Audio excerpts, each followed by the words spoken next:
കൊച്ചി കടൽ തീരത്ത് നിന്ന് 38 നോട്ടിക്കൽ മൈൽ ദൂരത്ത് വെച്ച് അപകടത്തിൽപ്പെട്ട ലൈബീരിയൻ കപ്പൽ ഉയർത്താനുള്ള ശ്രമം ഇന്നും തുടരും. ഇന്ത്യൻ നേവിയും കോസ്റ്റ് ഗാർഡും ചേർന്നാണ് ഓപ്പറേഷൻ നടത്തുക.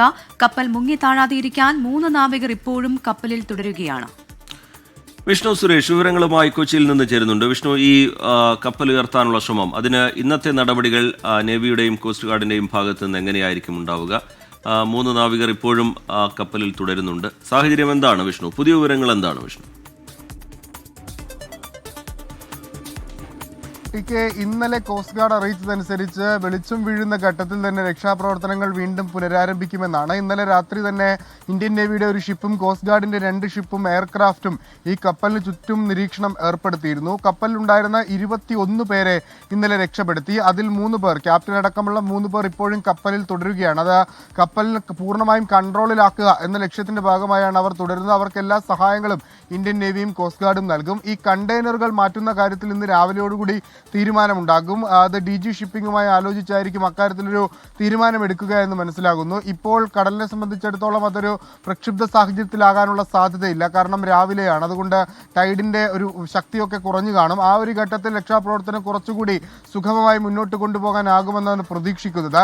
ഇതുവരെ ഈ രക്ഷാപ്രവർത്തനവുമായി ബന്ധപ്പെട്ട് ഇന്ന് പുതിയ അപ്ഡേറ്റുകളൊന്നും നേവിയുടെയോ അല്ലെങ്കിൽ കോസ്റ്റ് ഗാർഡിന്റെയോ ഭാഗത്തു നിന്ന് ഇതുവരെ ഉണ്ടായിട്ടില്ല. ഒരുപക്ഷെ 1 മണിക്കൂറിനുള്ളിൽ അതുമായി ബന്ധപ്പെട്ടുള്ള അപ്ഡേറ്റുകൾ ലഭ്യമാകുമെന്നാണ് നമ്മൾ പ്രതീക്ഷിക്കുന്നത്. ഈ കണ്ടെയ്നർ 400ഓളം കണ്ടെയ്നറുകളാണ് ആ ഷിപ്പിൽ ഉണ്ടായിരുന്നത്. ഇത് ചുഴിയിൽപ്പെട്ട് ചരിഞ്ഞു എന്നുള്ളതാണ് പ്രാഥമികമായ നിഗമനം. അതിൽ 8ഓളം കണ്ടെയ്നറുകളാണ് നമുക്കൊരു ആശങ്കയായി ഈ കടലിലേക്ക് എത്തിയത്. അതിൽ ചില അസാധാരണമായ വസ്തുക്കൾ, പ്രത്യേകിച്ച് സൾഫർ അടങ്ങിയ വസ്തുക്കളൊക്കെ ഉണ്ട് എന്നാണ് പ്രാഥമികമായ നിഗമനം. അതുകൊണ്ട് ഇന്നലെ ദുരന്ത നിവാരണ അതോറിറ്റി കൊച്ചി മുതൽ തിരുവനന്തപുരം വരെയുള്ള തീരപ്രദേശത്ത് താമസിക്കുന്ന ആളുകൾക്ക് ജാഗ്രതാ നിർദ്ദേശം നൽകിയിരുന്നു. മത്സ്യത്തൊഴിലാളികൾ അടക്കമുള്ള ആളുകൾക്ക് ആ ജാഗ്രതാ നിർദ്ദേശം ഇപ്പോഴും തുടരുകയാണ്. പ്രത്യേകിച്ച് ഈ കണ്ടെയ്നർ കരക്കടിക്കുന്ന സാഹചര്യം ഉണ്ടെങ്കിൽ അതിൽ തുടരുത്, ഈ എണ്ണപ്പാളി പോലുള്ള സാഹചര്യങ്ങൾ വെള്ളത്തിൽ കണ്ടാൽ അതിൽ സ്പർശിക്കരുത് തുടങ്ങിയ നിർദ്ദേശങ്ങളൊക്കെയാണ് നൽകിയത്. ആ നിർദ്ദേശങ്ങളൊക്കെ കർശനമായി ഇപ്പോഴും പാലിക്കണം. പ്രത്യേകിച്ച് ഈ ബീച്ച് മേഖലകളിലേക്കൊക്കെ പോകുന്ന ആളുകൾ അത്തരത്തിൽ നിർദ്ദേശങ്ങൾ പാലിക്കണമെന്നാണ് മനസ്സിലാകുന്നത്.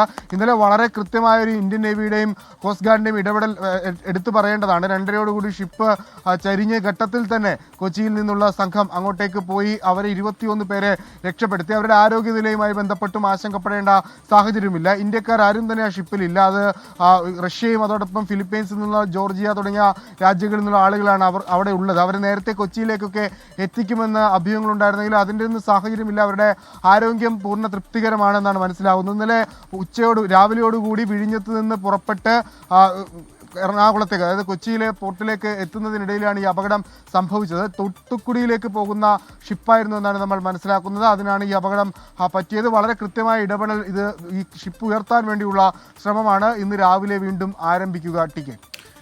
ശരി, MSC എൽസ 3 ഉയർത്താനുള്ള ശ്രമം ഇന്നും തുടരും. കണ്ടെയ്നറുകൾ തീരത്തടിയാനുള്ള സാധ്യതയൊക്കെ മുന്നിൽ കണ്ടുകൊണ്ട് അതിനുവേണ്ട ജാഗ്രതാ നിർദ്ദേശങ്ങൾ ബന്ധപ്പെട്ടവരുടെ ഭാഗത്തു നിന്നുണ്ടാവുന്നുണ്ട്.